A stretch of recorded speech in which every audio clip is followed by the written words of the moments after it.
Hello, welcome pen friends. Welcome to Chris's Inked Pens for July 2026. I've got 8 pens that I'm going to start out with. I have a few stragglers from June that I'll finish the fill, but a lot of those were the Kawecos, which emptied out pretty quickly because their little converters are so small. So for this month, I'm going to start right off with the Pilot Vanishing Point in Gunmetal and Rhodium. I always forget the word. I want to say something else. Anyway, this has a medium nib on it, and ever since I started putting Pilot inks in it, it's great. So kind of makes sense. But I used to mess around with all kinds of different ink brands in it, and I'm just happier with the Pilot ink in that Pilot pen. So next up will be the TWSBI in rose gold and white, and this is another one that has a medium nib. It seems to be kind of a theme in here till we get over to the last 3. So, and then next up is the partner there, the TWSBI rose gold and black with a medium nib, which is one of my favorites. I like both of these a lot. Probably I lean toward the black one. The black and rose gold is just stunning. And then next up, we've got the Moonman, and this is a P136. It's a piston filler, and it's got a medium nib on it, and it is just an amazing kind of a miracle pen as far as I'm concerned. It's super fun to write with and smooth and everything, and I just, I miss writing with it, so out it came. And then next up is the Moleskine times Kaweco, which I call a Perkio.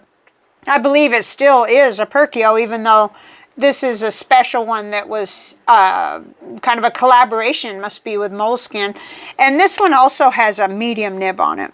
Now, I've got several of these, but I was underrating them and possibly hadn't found inks that were just right for them. But then I got this one, and I started comparing back from this one to the other Perkio all black, and I realized that one is great too, so let's keep going. I mean, you know, that's a real fun experience, and I like a nice lightweight pen that is that I don't worry about as much. I really like that as part of my kind of pen obsession. So, and then next up is the Lamy 2000. Just can't get away from this one. I found another ink I wanted to, you know, write with this one for July. So I thought, why not? It's going to be great for letter writing. And then next up is the Lamy Vista, and this one has a broad nib, a regular Lamy broad nib. So that's that. And then I cleaned out and I took a little bit of Brasso and worked on my little Kaweco Brass Sport. I didn't think it came out very good. I got a few problems, but it made me remember being young. And I didn't used to get like a gel type little container of Brasso. It used to be in a tin, and it had almost like cottony material. And then the Brasso was already on that stuff. It's what Dad and Grandpa had. And I'm going to have to find out if they still sell it. I hope so. Because I remember that when we shifted over to the other kind, that's just sort of in like a plastic, like a shampoo bottle or whatever, it's not the same. It's just not the same. And maybe I haven't found the right rag to polish with that Brasso. That could be it too. Any tips I'd appreciate. Also, I may have stored this wrong, so I may be stuck with some of these little, you know, annoying little pock marks. But it's not a deal breaker. Maybe it should make me less precious with it so I can just write with it and not worry about it. Anyway, it's got an awesome nib, and it writes so well with the double broad that it's up again. I couldn't help myself. So I think what we'll do, we'll get out the ink journal, which is right here. It's Hobonichi 52 GSM Tomoe River paper. And I'll write with each one in here, and then we'll look at all these, well, the ink palette for July that I did choose. So we'll do that now.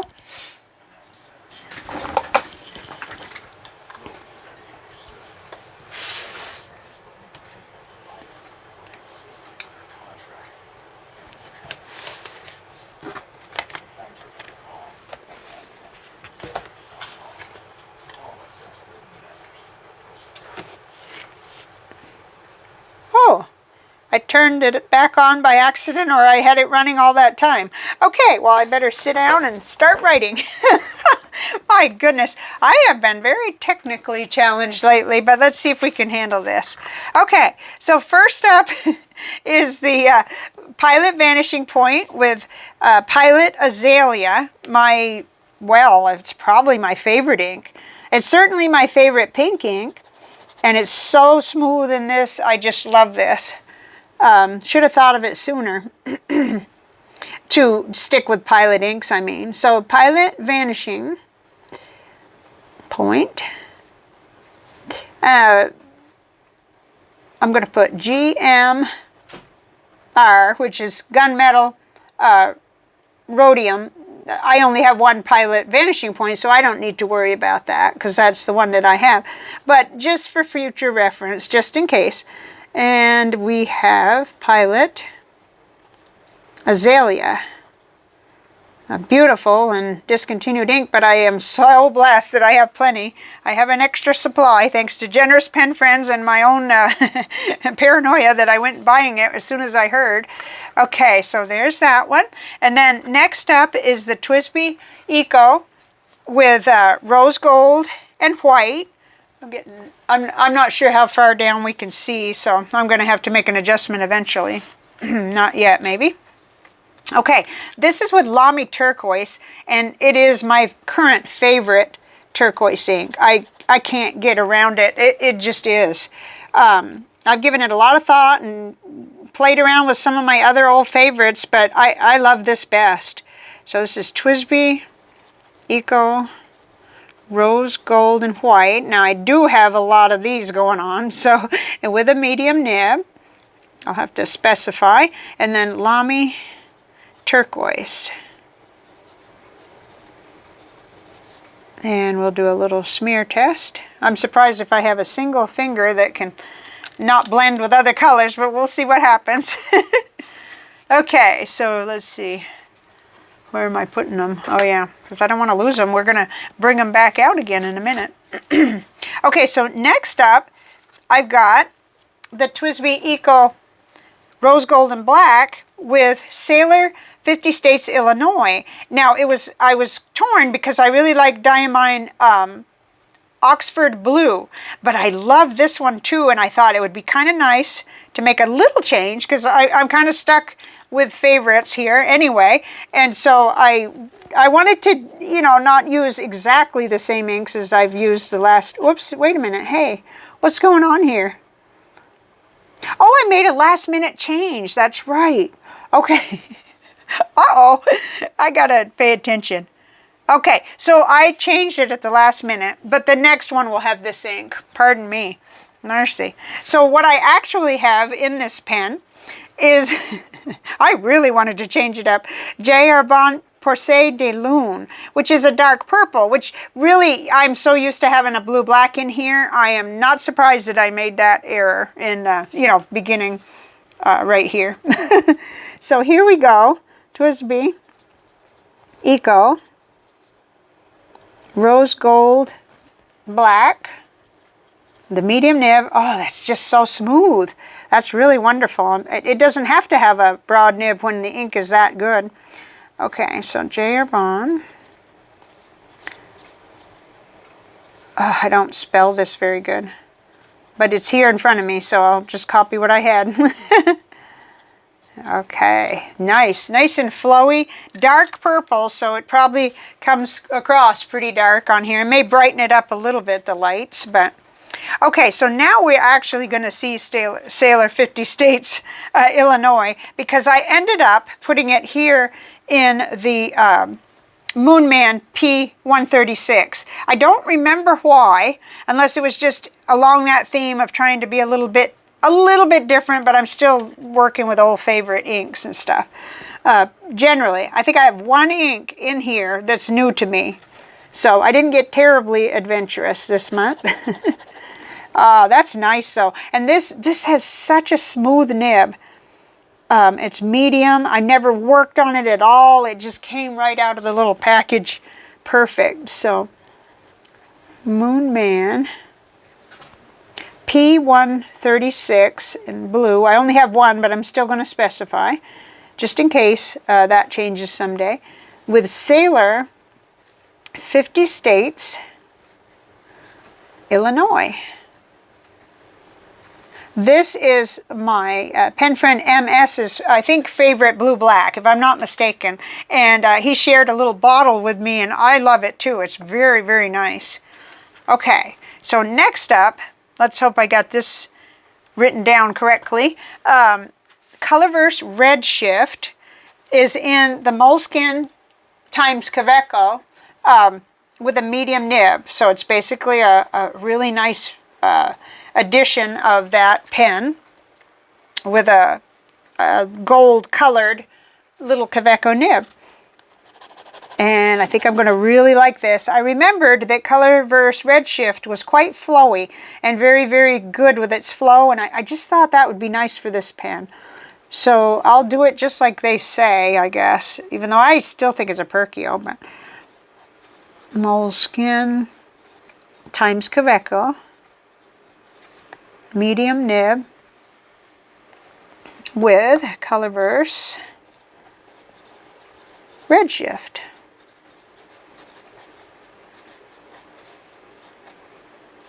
Ooh, nice. Now that was quite that was quite generous. A good flow and a good little smear there.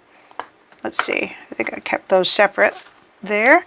Okay, now next up, what I put in the Lamy 2000 was the TWSBI Emerald Green, and it's got that broad nib, super for writing letters and journaling, but I use it mostly for letters.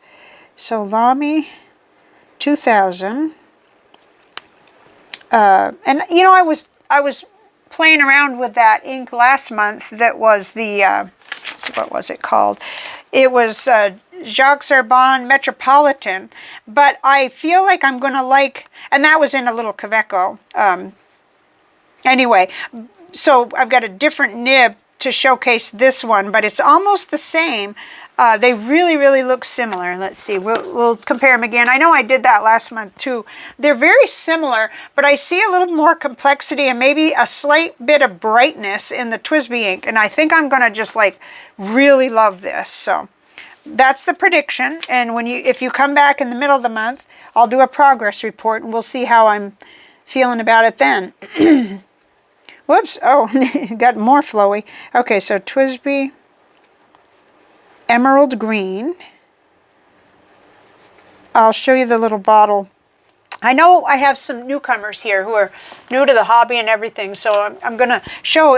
This was part of a 6 set, and I think it's still out there, even though it's mentioned being limited, but I think that they still have it, and it's just really pretty. I kind of whoops, I'll have to do that again because I let that X sit there too long.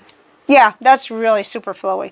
Anyway, I may have underrated it for a while because I still have it after all this time, but it's gorgeous. I've already gone through the TWSBI Royal Purple.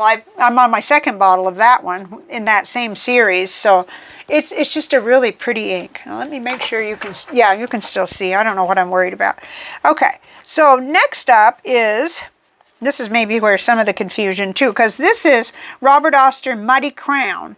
It came in that Muddy series, and I put it in the Lamy Vista with a broad nib, regular broad nib.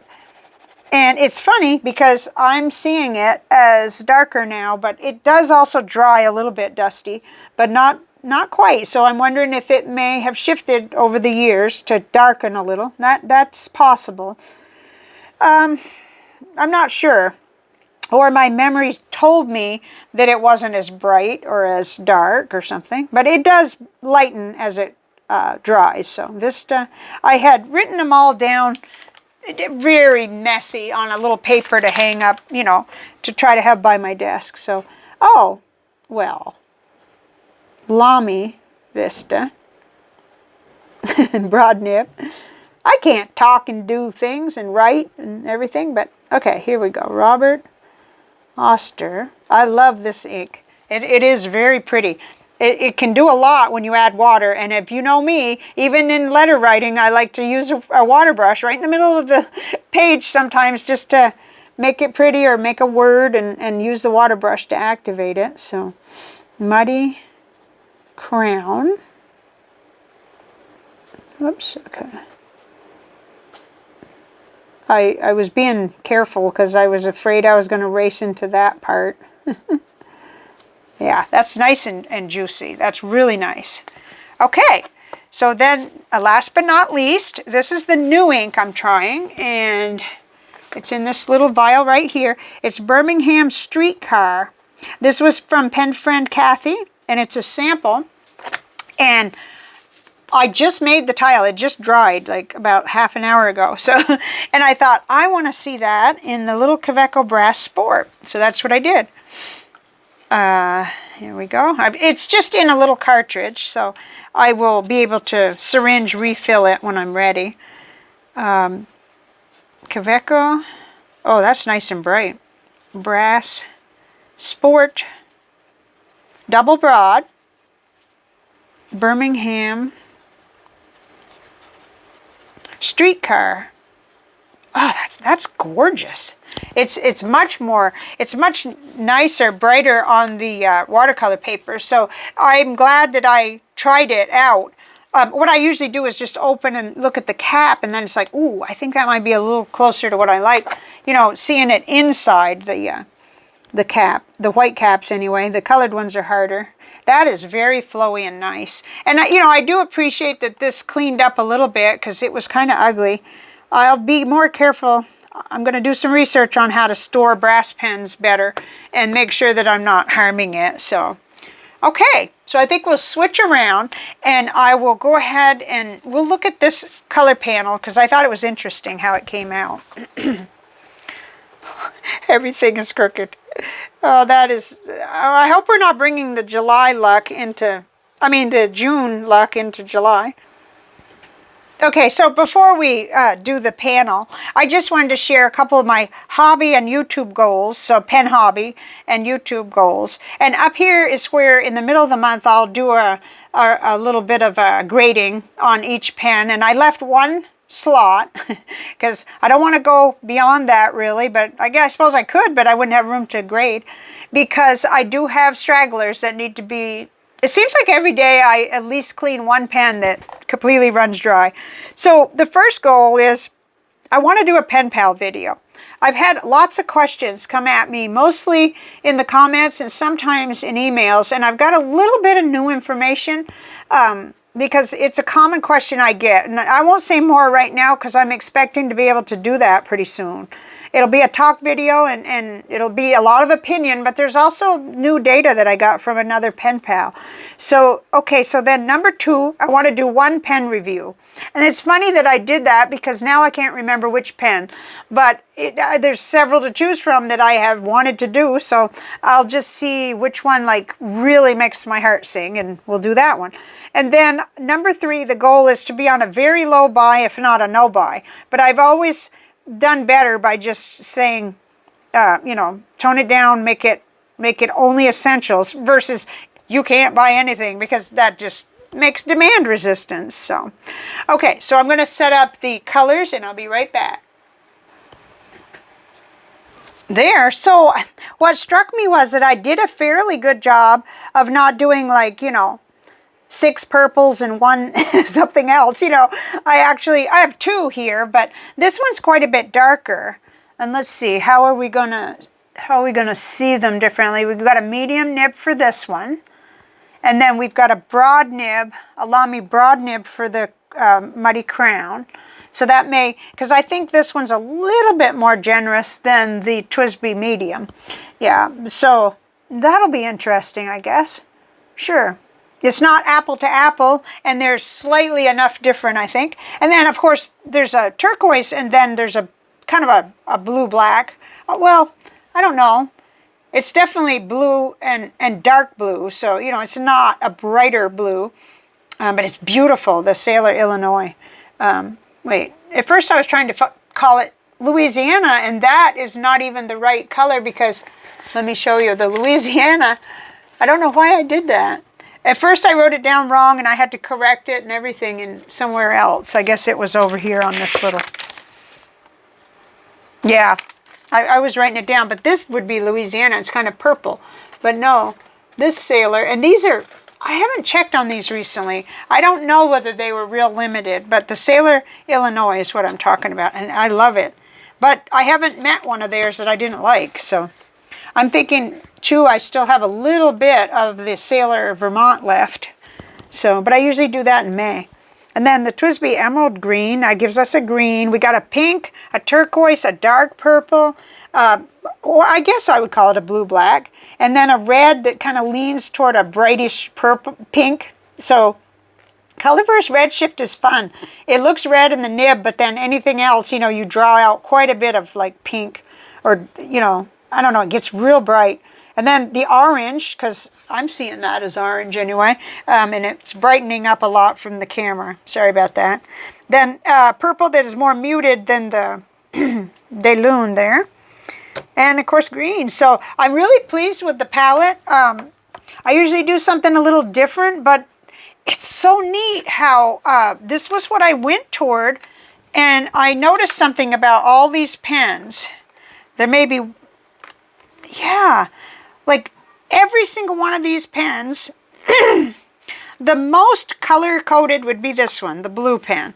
But everything else kind of neutral, I think. I mean, I could be wrong. But to me, I could put any color. But I do try to, I always try to put a turquoise or a blue in my rose gold and white because I can never remember if I do anything different, because I started that habit a long time ago. So my brain likes repetition and it likes to know what to expect, I guess. Okay, I'm going to turn the camera around because it appears I'm just getting into the chatty part of the video. When I watch this, I hope I don't end up deleting it. There, so I just had a few more things, I guess, to talk about, but I am really, really pleased with the colors. With the pink, the turquoise, the two purples, then the blue. That really is a beautiful blue. And Sailor inks just seem to flow so well.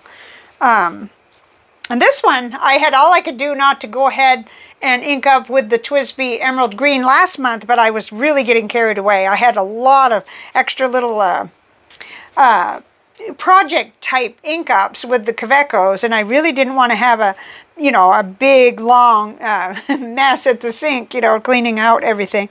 So, and then the Robert Oster Muddy Crown, I'm getting down on that ink. That's good. I've been using that one up. And then our new one, the Birmingham Streetcar. I intended to do more, but then I thought about how busy this month is going to be, and I just thought I better stick with some that would be kind of like no-brainers that would not give me any trouble. And I don't think this is going to either. So it's interesting that I would be worried about that, because Birmingham inks don't give me trouble that I can think of. Whoops, or remember. So then I also wanted to do a quick shout out and thank you to pen friend Pam for sending all of these wonderful pocket notebooks. And I'm thinking about how to feature them. Usually I just kind of do as we go along, but maybe I'll take a few minutes right now to talk about some of them. So these are 3 mini composition books that I believe come from Walmart, and then I had gotten some from Dollar Tree. So I'm going to be able to compare the two. Whoops. Compare the paper, compare the binding, and they are different. I can see right away the edges on the Dollar Tree are flat, and it's a little different, and the paper is jot. And then this is different paper, but I haven't opened this one yet. But anyway, you can tell I got a lot of stuff going around in my mind about these. That's going to be fun. And then also, she sent 3 of these, and these are the pocket size kind of notebooks. They're lined, that I use to keep track of my intermittent fasting, but I had been going to just ditch that whole thing because it's that whole low buy, no buy, focusing on other priorities kind of thing. I wasn't going to repurchase, just use what I had. But now it looks like I'm back in business for that, because I really like a pocket size. And these have those neat little pen loops, and I can't tell you how many times I just jam a pen into the notebook and it goes around like that. Well, this is going to be much better. I'll link a fountain pen that, you know, that can go in this paper and I'll be all set. So then there were a couple of log and jotters, and there's this one and this one. And I haven't had those. Not only have I not had a log and jotter for a long time, I've never tried their grid ones, the boxes. I think I was doing either dot. I must have been doing dot grid. I don't remember now. It's been so long, but I love these little notebooks. They're wonderful. And some fountain pens work just fine in them, and I'm really excited to see how that is now, or if it's changed or whatnot. So they're really pretty. This one's really pretty. Well, this one is too. You know, it's almost looks like, yeah, it kind of looks like Texas, what I thought Texas was going to be when I was younger. I thought cactuses and ranchers and, you know, desert and all that. I don't know why. I was thinking about the movies, I guess. And then there's a handmade paper penguin notebook. That is exciting. I don't believe I've ever tried one. If I have, then I've not, yeah, I've not given it justice or done enough. Let's see what that's. Oh, it's kind of like it might be lined. Let's see. Oh, it has almost like a little planner. A Monday through Friday on one side. I hadn't opened it yet, and it has the grid on this side. And I'm just really in right now to try and grid. That paper feels, by the way, very, very nice. It's thick. That's going to be fun. I better put it back in here. I don't want any cat to get a hold of it. Or I have just found some damage where a cat scratched some things, not with my stationery, with the bedding. So I'm a little bit ready to get out the trimmers and get these cats' nails trimmed, but been looking for a better trimmer. Okay, so then there's this one. I'm not sure what this is, but it is a nice little size. Doesn't have any branding on it. It's a little bigger than Pocket, and it's lined. That is cool. But I will be using these. I think this is so neat. And also, little bonus here were a bunch of stickers. Let's see, here they are. A bunch of stickers and also a handmade little pen sleeve. And I think it's just right for either the TWSBI Mini or one of my other, I'm thinking of the Moonman dip pen. The glass nib pen. I think it would fit right in there. So thank you very much to Pam. I'm excited about everything and gives me some more things to compare. And then I had some assorted notebooks, and the other day pen friend Sharon mentioned that there was a video I should watch about how to put 4 pocket notebooks together. So I'm going to link that for you. This is just a piece of elastic around the edges, but it is the neatest thing. And now I had not ever, you know, seen a video from this person before. So now I'm having trouble. I don't remember their name, but I'm going to link the video because the whole thing was how to get 4 of them linked up. And so I have 4 different ones here. I have one that was a pockitude that was for gratitude. That's on the top. And then she showed how once you get this done, and I'll let you watch her video because I can't explain it the way the other YouTuber did, then you just shift it around and your other notebook is then on the front. This is a pen and gear one. I'm going to put a sticker on that one. And then you do some more shifting just real quick with your elastics. It only takes two more elastics like this, thin. You'll want a 1 millimeter. Then here's a field notes. This one actually was from pen friend Sharon. It's got an index. And you can index, I think, 26 different things. So like if you wanted to review a book, so that's one. And then my final one is a field notes too. It was the next one I was going to explore, which is so interesting. It's a field notes and it has the grid, you know, the little boxes. So you put 2 together and then you put another 2 together. So you do this, you put 2 together. The elastic will end up in the middle of each one, and then you put, anyway, you take and I'm not going to be good at explaining it, especially this way. If we had it flat lay, I could take them apart and show you. But there's no need because this person did this interesting little video, and I will link it for you. So I thought that was really fun because I'll tell you, I love covers. I have a Lockbee cover that I love, and I have a Chic Sparrow cover that's a Traveler's Notebook cover, and I keep these in there for my book lists and stuff, because otherwise I end up with these kind of cards all over the house and in my different bags, and I just can't get it together. So I'd rather either staple it in a pocket notebook or handwrite a list, because sometimes it can take a couple of years to find a particular book in a series. And admittedly, I don't go to the bookstore quite as often anymore. I do thrift books, but I still need to keep track because sometimes the covers are vastly different for the same book. You have it at home, and then you come home with another one, and that's not cool. I don't have the nickels and dimes to be doing that. So that was how it started, but what I like is you can still put a 2-pocket little, put together like this. Like I said, put together in the middles, and it's just elastic. And you could do it with a rubber band, but it won't work as well, Sharon was telling me. And I have also found that unless your rubber band happens to be just exactly the right amount of... now, I don't have one, of course, since I'm trying to find one here. I always have them. Anyway, if the rubber band is just the right stretchiness and size, but what are the odds, right? So the elastic you can just kind of keep fiddling with and make your knot anytime, anywhere you want to, like I did. So now I don't have to take a series like this of notebooks in a case because they're not going to fall all over, and I could just put, an elastic around them and take it with me. And often I want to take either 2 or 4 because I have several different categories of books. And so sometimes I'll hunt for a book for many, many years, and then I'll realize this has to be something I want to read. I might as well go ahead and use either Christmas or birthday money and get one. So anyway, that's my rant about pocket notebooks, and my thank you for Pam for sending those. Oh, I forgot to get something. I'm going to go run and get that, but you won't know I'm gone just for a second because I can pause.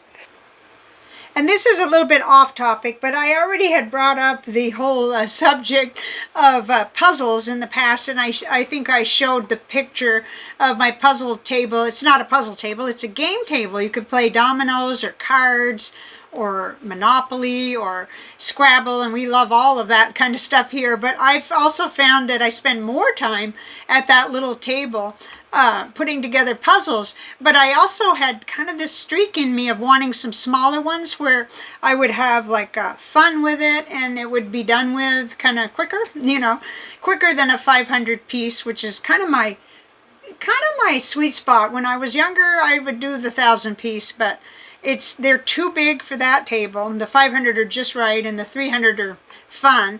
But anyway, I got these little ones from Victory Wooden Puzzles Company.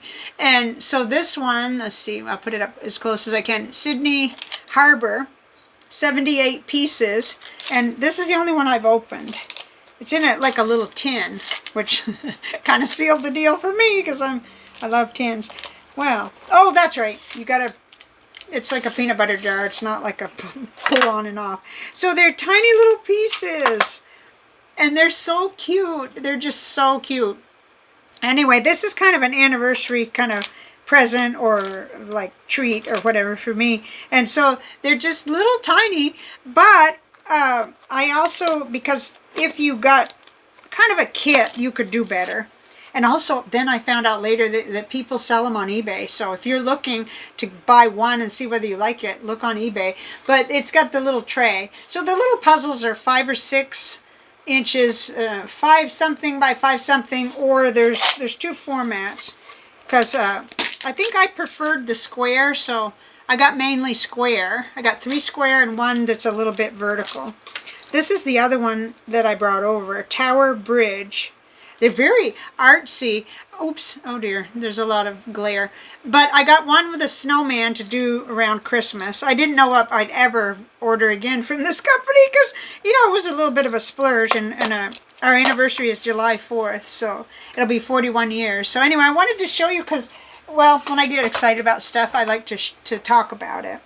And then the only other thing I really had was how else I'm spending my time in addition to writing letters and playing with pens and working on the yard and going on doctor appointments and working on Mom's case and all that is just little household things because we're kind of, we're cabined up with the heat, you know, the heat. And now we're having, you can probably hear it in my voice, dust, the Saharan dust, which Texas is not the only place that gets affected by that, but it really wallops your air quality, and it has done that. Got, you know, a bit of sinus and a bit of staying in, because if it's 107 heat index, then I don't want to tempt fate. I mean, I'd like to be around a little longer. So I've been doing things like, you know, upgrading and moving around and cleaning rugs and bedding and organizing. Yesterday, I did this most satisfying little project of gathering every Band-Aid, bandage, and first aid related thing, and I put it all in a great big tub. Actually, it wasn't too huge, but see-through so I can see it, and put a Band-Aid label on it, even though they're not all Band-Aid brand. And little stuff like that, it made me feel like, yeah, I can still get things done, even though I'd rather be outside. I'd make no... You know, when I was a kid, if it was shovel snow or do grass or wash dishes, I would always choose the outdoor thing, no matter what. No matter how much longer that would take, I would always choose that. So, anyway, there you have it. But, so that's what I'm doing today. I've been washing sheets and kind of going through and looking at a little bit of a problem we're having with one of our cats, Toby, who likes to pick at the... part of the foundation. Oh. And so, of course, I've had stuff covering it, but I think I need to get more sophisticated and get something better that, because, you know, he's just going to do that. He's going to do that probably.